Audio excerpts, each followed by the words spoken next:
Hi, friends. I'm Andy Green, and today I'm talking about my first kiss because this is the Naked Man Podcast.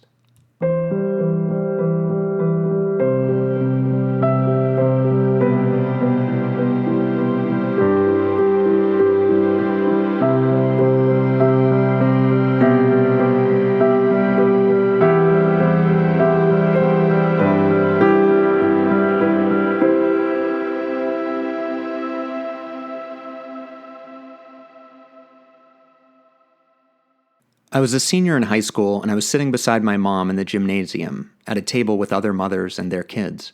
It was a mommy and me like tea party event with all the gendered nonsense that came with it. I was one of the few boys in attendance with their mothers. The event opened with a trivia game, where all moms were quizzed on their knowledge of their child. It was like an even weirder, more uncomfortable version of the dating game. But I only remember one question. When was your child's first kiss? My blood froze. I froze. I'm sure I was starting to sweat, turn red. I hadn't yet had my first kiss.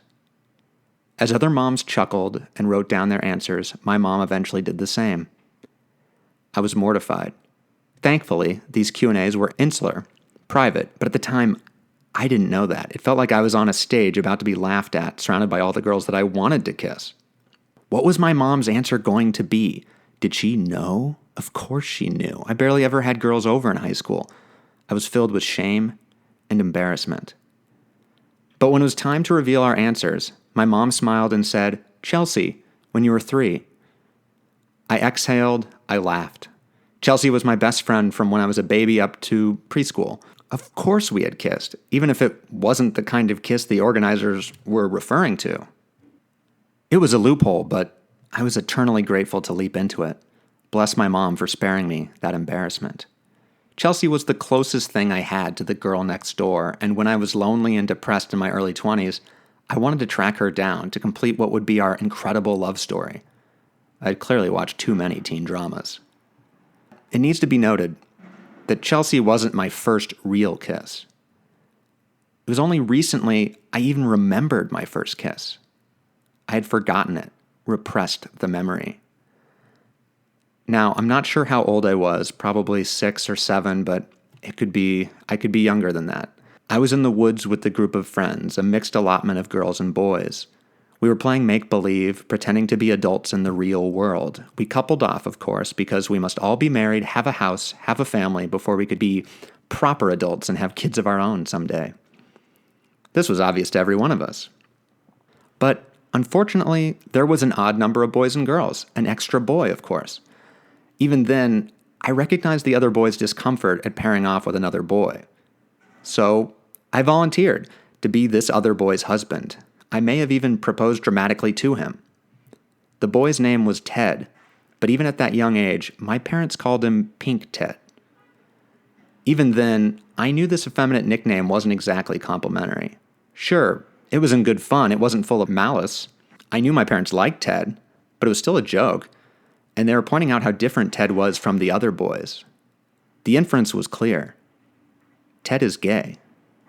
I have no idea if Ted is or not, and that's not my business. But either way, I absorbed that hypothesis. And that's why it felt natural to be married to Ted rather than the other boys.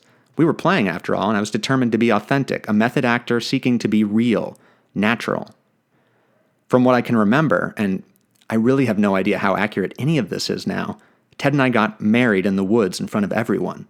And all of us kids knew you had to kiss after being married. So we did. On the lips and everything. My first kiss. And I immediately felt weird. More shame, more embarrassment. All of a sudden, playtime was over. I had gone too far. Now, none of this was verbalized, or if it was, I don't remember. But it's how I felt. I felt homophobia from the group, from the boys and the girls, even then. I don't feel like Ted was uncomfortable, but I have no idea. I'm not sure our friendship survived much beyond this outing, and that sucks. I had quickly internalized that what I did was wrong, or at least that's what everyone else thought, so there must be some truth to it. As I grew up, I made a conscious effort to never use gay as an insult or call anyone the F word. I even remember scolding people for saying it and being called gay for my trouble. I wasn't perfect. Sometimes those words came out of my mouth and I immediately regretted it. Because I knew using those words that way was wrong. And I knew anyone and everyone who was gay was not wrong, is not wrong. I've always known and felt that, and I think most of us all know that as children. But the constant deluge of homophobia at home, on TV, on the bus, in schools, in movies, and that stupid desire to be accepted by the awful majority has a warping effect. The fear of being called gay, of being bullied, of being made fun of, eventually shut me up. Showing emotion, whether it was fear or anger or passion or whatever it was, led to derisive laughter.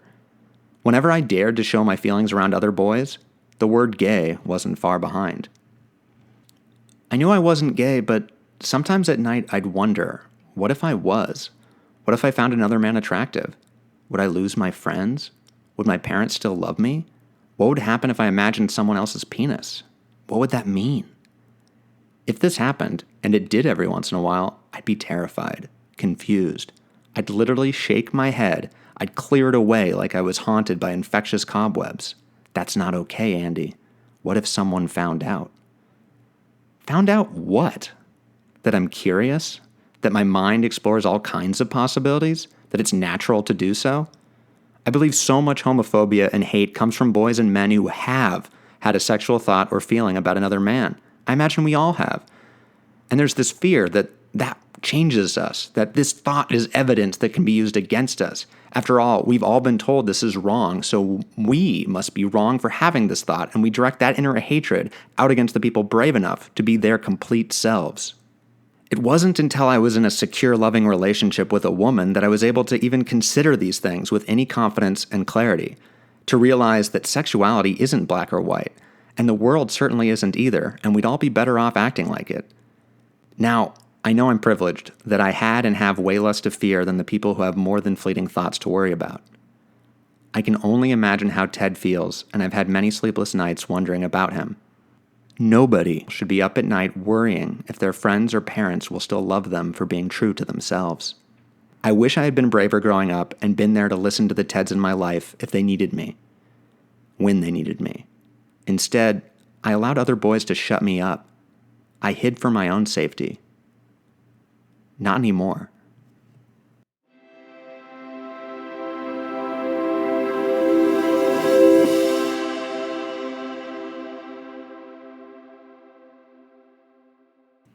I'm so grateful to you all for listening. If you want to join our community, follow us on Instagram, Facebook, and Twitter at nakedmanpod. If you'd like to help me and the show, please rate and subscribe to the show on iTunes or Spotify, and tell all your friends and first kiss partners. Do you have a naked monologue you'd like to share, to perform? I'm not the naked man. It's not just about me. It's about all of us, and I'd love to share the platform with anyone who has something to say. If you do, don't hesitate to reach out to us at nakedmanpod@gmail.com. Next time on the Naked Man Podcast, I invite Marcel Ames, the founder and designer of the bespoke Neapolitan menswear brand 10 of Pentacles, onto the show to discuss our fear of failure and the limiting definitions of success. In the meantime, as my dad always says, be sweet.